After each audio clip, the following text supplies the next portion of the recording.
गुरुर्ब्रह्मा गुरुर्विष्णु गुरुर्देवो महेश्वरा गुरुर्साक्षात् परब्रह्म तस्मै श्री गुरुवे नमः।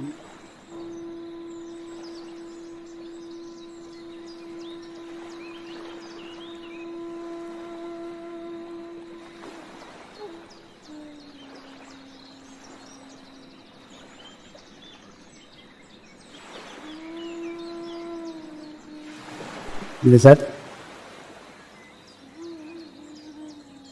ध्यान की शुरुआत करेंगे।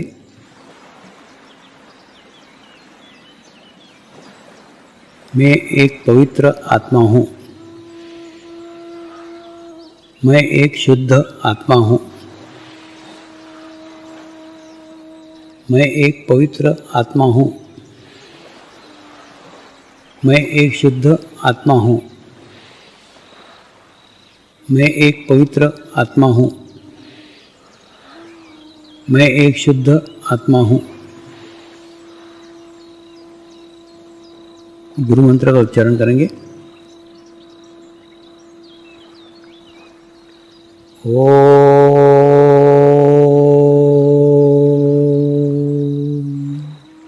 श्री शिवकृपानंद स्वामी नमो नमः। ओम श्री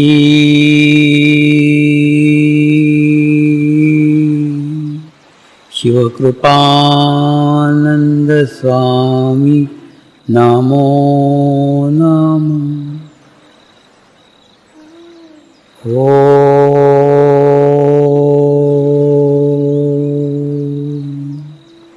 श्री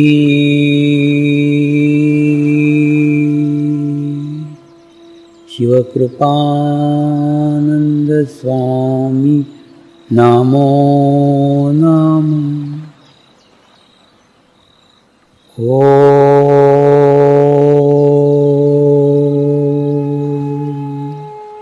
श्री शिवकृपानंद स्वामी नमो नमः। ओम श्री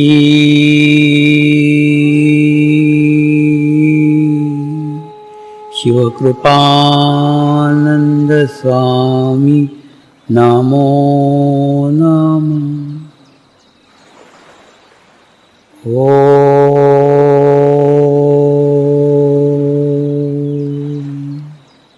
श्री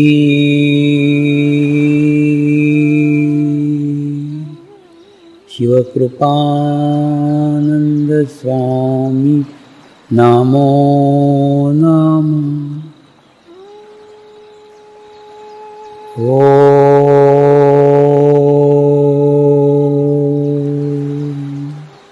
श्री शिवकृपानंद स्वामी नमो नमः। ओम श्री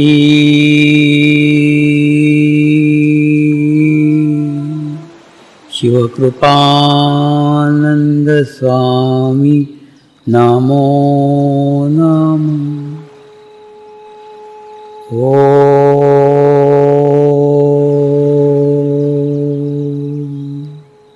श्री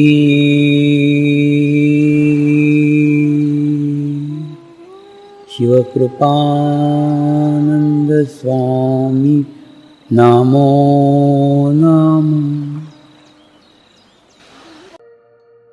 एक बहुत बड़े विशाल वृक्ष के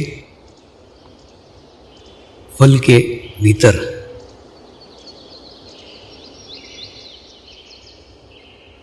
रहने वाले छोटे से नन्हे से बीज में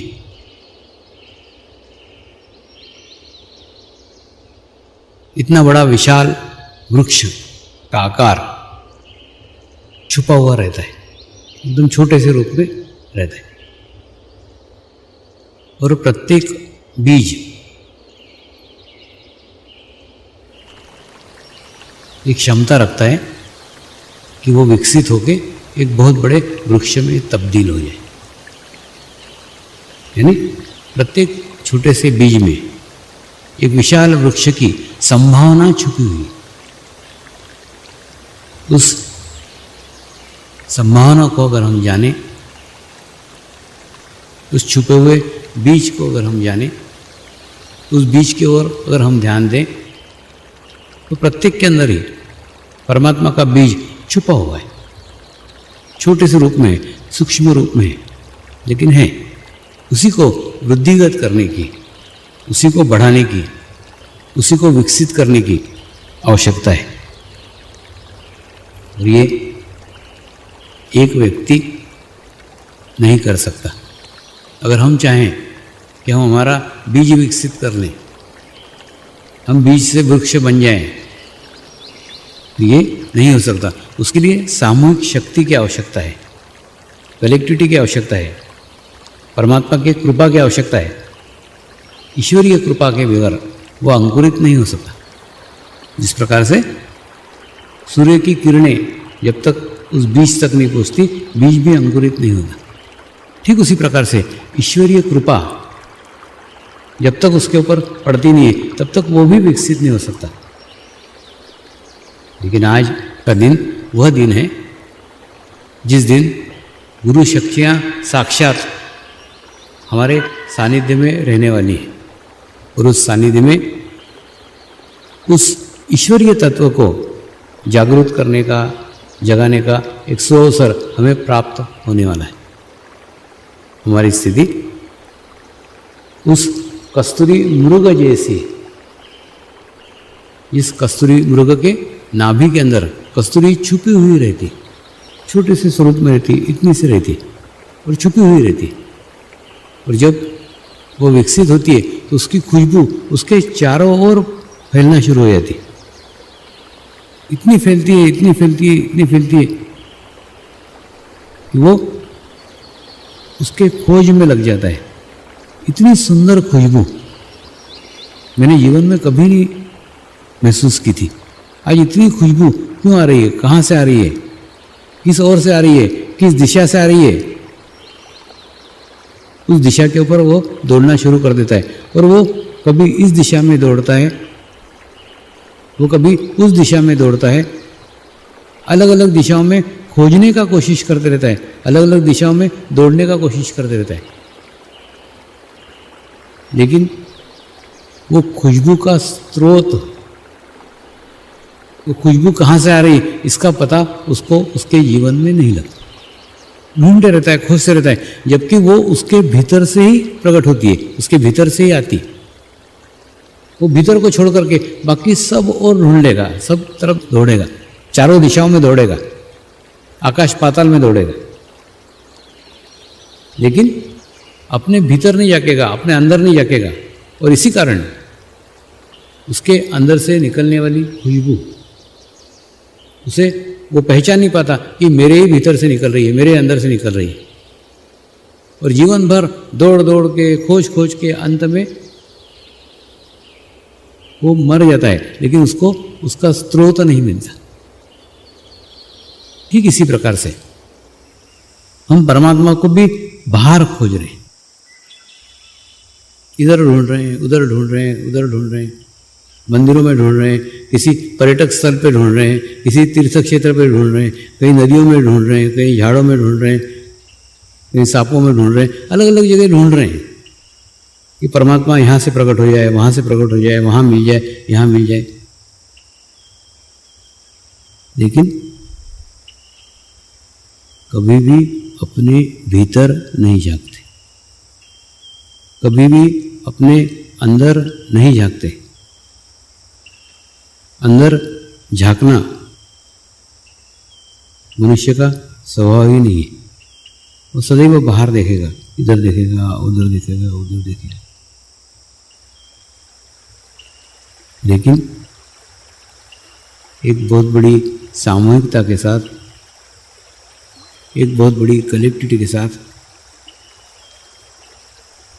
झांकने का सुअवसर गुरु पूर्णिमा के दिन प्रत्येक आत्मा को मिलता है, क्योंकि गुरु पूर्णिमा आत्मा का महोत्सव है। एक दिन, एक घड़ी ऐसी आती है जिस घड़ी में उसको भीतर की यात्रा प्रारंभ हो जाती। और एक बार भीतर की यात्रा प्रारंभ होने के बाद मन अंतर्मुखी हो जाता है, और अंतर्मुखी होने के बाद बाहर की सारी खोज समाप्त हो जाती, चित्त एकदम शांत हो जाता है, बुद्धि एकदम गिर जाती है। बुद्धि इसलिए गिर जाती है क्योंकि जो दिव्य अनुभूति हुई है और उस दिव्य अनुभूति की खुशबू प्राप्त हुई है, वो खुशबू कभी भी जीवन में प्राप्त नहीं थी। आज गुरु पूर्णिमा के दिन उसी दिव्य खुशबू का आनंद आज आप लेने वाले हैं। किसी से उसकी तुलना नहीं की जा सकती, किसी इत्र से तुलना नहीं की जा सकती, किसी फूल से तुलना नहीं की जा सकती, किसी चंदन से तुलना नहीं की जा सकती। उस खुशबू की तुलना कर ही नहीं सकते, अवर्णनीय है, उसका वर्णन ही नहीं कर सकते, उसको सिर्फ महसूस कर सकते हैं, उसको सिर्फ अनुभव कर सकते हैं। दूसरे को बताने के लिए आपके पास शब्द ही नहीं रहेंगे। इसलिए उस अनुभूति को प्राप्त करने के बाद एक पूर्ण समाधान की स्थिति, एक संपूर्ण समाधान प्राप्त हो जाता है। और संपूर्ण समाधान जब प्राप्त होता है जब आपको परमात्मा का साक्षात्कार हो जाता है, ईश्वर का साक्षात्कार हो जाता है। और वो हो जाने के बाद में मैंने परमेश्वर को पा लिया, मैंने परमात्मा को पा लिया, यह अनुभव होने लग जाता है। और जब पा लिया तो फिर खोजना कैसा? तो खोज खुद ही खुद समाप्त हो जाती है, ढूंढना खुद ही खुद समाप्त हो जाता है। और हम उस सुखद अनुभूति की ओर आगे बढ़ते हैं, जहाँ जाने के बाद वापस आने की इच्छा ही नहीं होती। एक शून्य की स्थिति, एक शून्य की अवस्था संपूर्ण रूप से वहाँ प्राप्त हो जाती। आज गुरु पूजा के अवसर पर उन सद्गुरु के सानिध्य में वो दिव्य अनुभूति आपको होने जा रही है, जिस अनुभूति को पाकर एक पूर्ण समाधान प्राप्त हो जाएगा। आपके भीतर का ईश्वरीय बीज अंकुरित हो जाएगा, और अंकुरित होने के बाद में आप अपने आप को आत्मा है इसका अनुभव करेंगे।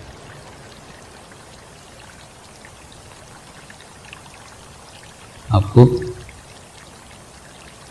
केवल यही अनुभव होगा, मैं एक पवित्र शुद्ध आत्मा हूँ,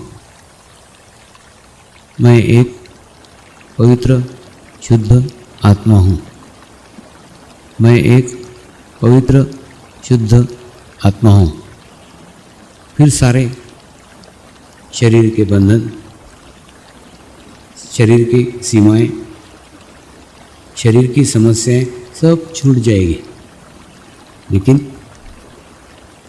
उस ओर बढ़ने के लिए, उस अवसर का संपूर्ण लाभ लेने के लिए किस किस पादानों से गुजरना होता है, हम किस किस तरीके से गुजरते हैं और कैसे कैसी पादानें चढ़ते हैं और कैसे पूर्णता तक पहुँचते हैं, वही आज हम पहले देखेंगे। क्योंकि घोड़े को केवल नदी तक ले जाना ही काफ़ी नहीं है, आवश्यकता है घोड़ा वहाँ पानी पिए, प्यास बुझाए, और एक समाधान को प्राप्त हो। इसीलिए केवल गुरु पूर्णिमा तक पहुंचना, गुरु पूर्णिमा पे शामिल होना ये काफ़ी नहीं है। ये तो शरीर से हुआ है, अभी आत्मा से शामिल होने का है। तो आत्मा से शामिल होने के पूर्व सर्वप्रथम आप आपके गुरु बनिए। देखिए यहाँ तक जो पहुँचे हैं ना, ये शरीर यहाँ तक जो पहुँचा है, इसके पीछे पूर्व कर्म है। आपके जीवन के पूर्व जन्मों के कर्म कुछ ऐसे थे जिन कर्मों के कारण आपको ये सुअवसर प्राप्त हुआ है। तो उन कर्मों के कारण पहुँचे हैं। इस जन्म में ऐसा कुछ नहीं किया है जिसके कारण हमें यह स्थान मिल सकता है। सिर्फ पूर्व जन्म के कर्मों के कारण पहुँचे। इस जन्म में आने के बाद आप अपने आप को उस शरीर से अलग करने की कोशिश कीजिए जिस शरीर के साथ आप यहाँ आए हैं। यह शरीर केवल माध्यम है यहाँ तक पहुँचने के लिए। अब शरीर का रोल समाप्त हो गया। शरीर का रोल केवल इतना ही था कि वो आपको यहाँ तक पहुँचाए। शरीर का रोल समाप्त हो गया तो शरीर के साथ साथ शरीर के विकारों का भी रोल समाप्त हो जाना चाहिए।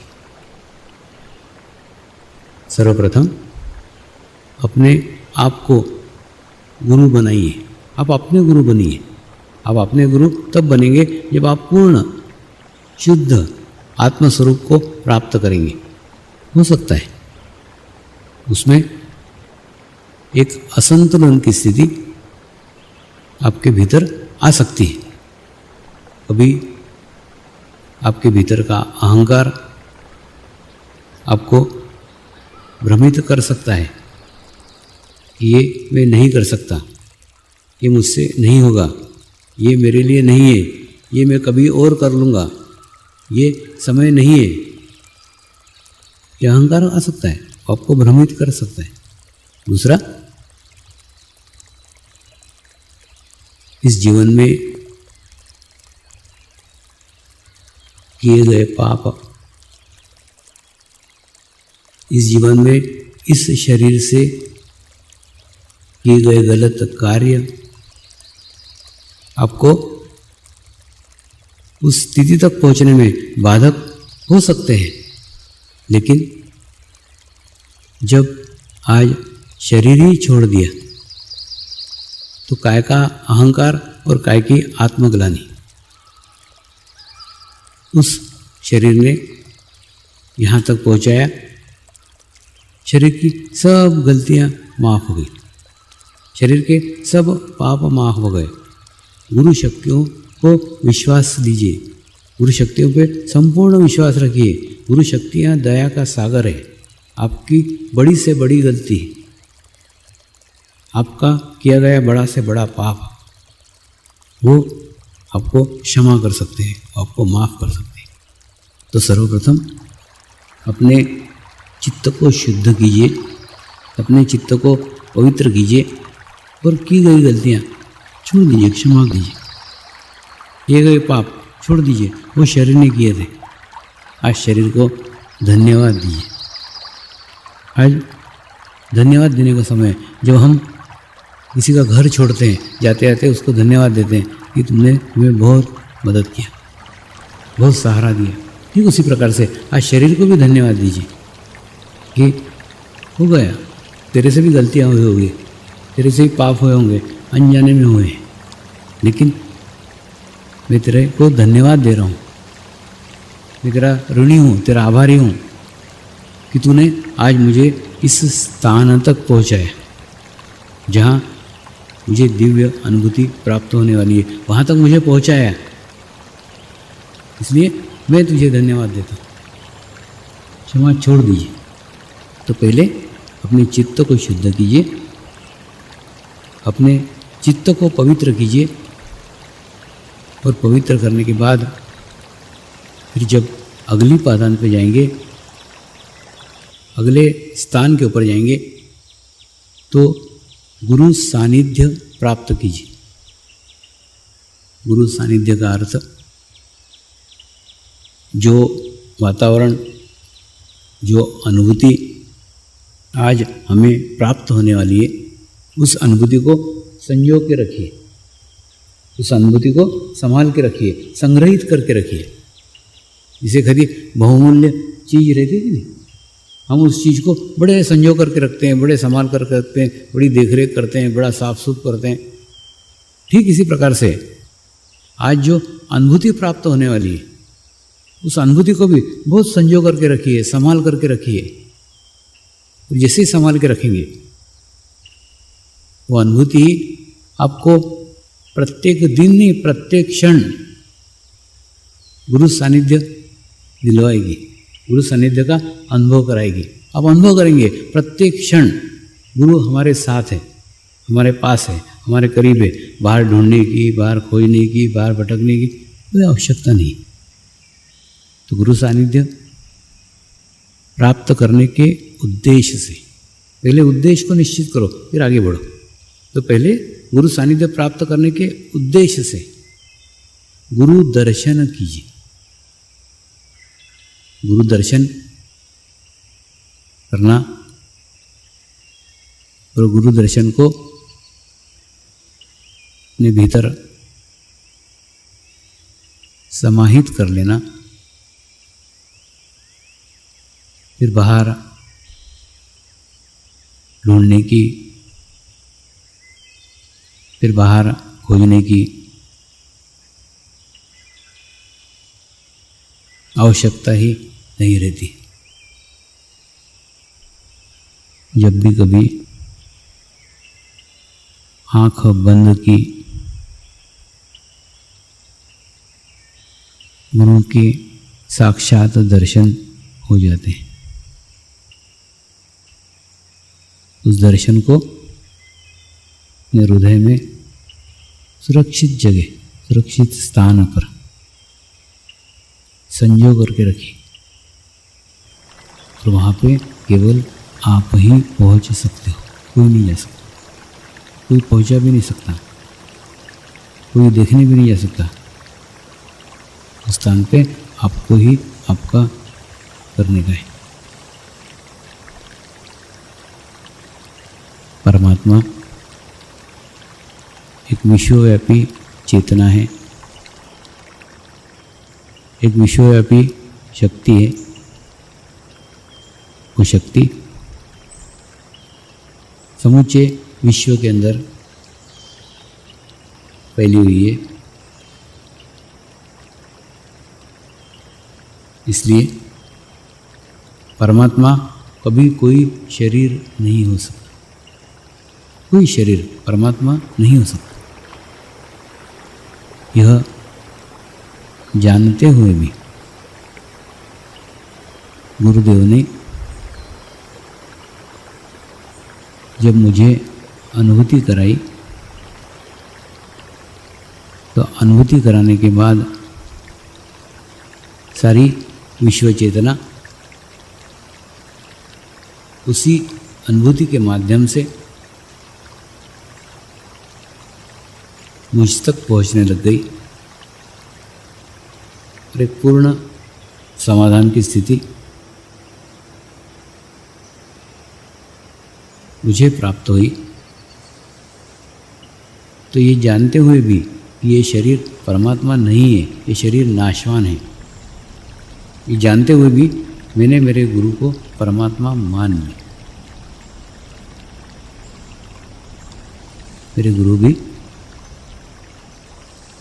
निमित्त थे, उनके निमित्त से, उनके माध्यम से मैं परमात्मा तक पहुंच गया। तो परमात्मा कोई व्यक्ति नहीं है, परमात्मा कोई शरीर नहीं है, परमात्मा कोई मूर्ति नहीं है, परमात्मा कोई तीर्थ क्षेत्र नहीं है, परमात्मा कोई मंदिर में नहीं है। परमात्मा के सब माध्यम हैं, उनके माध्यम से हमें परमात्मा तक पहुंचने में आसानी होती है, करीब होते हैं। जिस प्रकार से गुलाब का फूल का चित्र देखेंगे तो मन को प्रसन्नता लगती है, एकदम मन में वो खुशबू आने लग जाती है गुलाब की, जो गुलाब का चित्र देखने मात्र से आती है।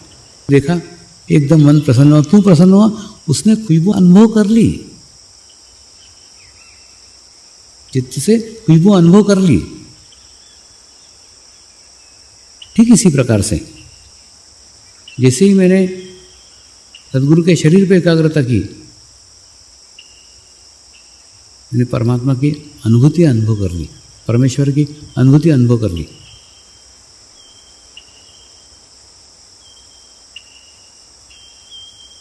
और वो दिव्य अनुभूति की खुशबू आज भी मैं महसूस कर रहा हूँ। हे परमात्मा, हम सभी पवित्र आत्माएं आपको हृदय से प्रार्थना करते हैं कि सारे विश्व में शांति हो, सारे विश्व के आत्माओं की आध्यात्मिक उन्नति हो एवं सर्वांगीण उन्नति हो। यही हम सब आत्माओं की शुद्ध इच्छा है। हे परमात्मा, सारे विश्व में स्थापित होने वाली श्री मंगल मूर्तियों की स्थापना, श्री गुरु शक्ति धाम का निर्माण कार्य आपकी कृपा में, आपकी करुणा में, आपकी इच्छा अनुसार निर्विघ्न संपन्न हो, यही हम सब आत्माओं की शुद्ध प्रार्थना है, शुद्ध प्रार्थना है, शुद्ध प्रार्थना है। नमस्कार करेंगे। हे परमात्मा, हमारे सद्गुरु श्री शिव कृपानंद स्वामी जी का स्वास्थ्य सदैव अच्छा बना रहे एवं उनकी आयु दीर्घ हो, यही हम सब पवित्र आत्माओं की शुद्ध प्रार्थना है, शुद्ध प्रार्थना है, शुद्ध प्रार्थना है। शांति पाठ करेंगे। ओम द्यो शांति अंतरिक्षगं शांति पृथ्वी शांति रापः शांति औषधयः शांति वनस्पतयः शांति विश्वे देवः शांति ब्रह्म शांति सर्वगं शांति शांतिरेव शांति श्यामा शांतिरेधि। ओम शांति शांति शांति सर्वरिष्टतु शांतिर्भवतु। जय बाबा स्वामी।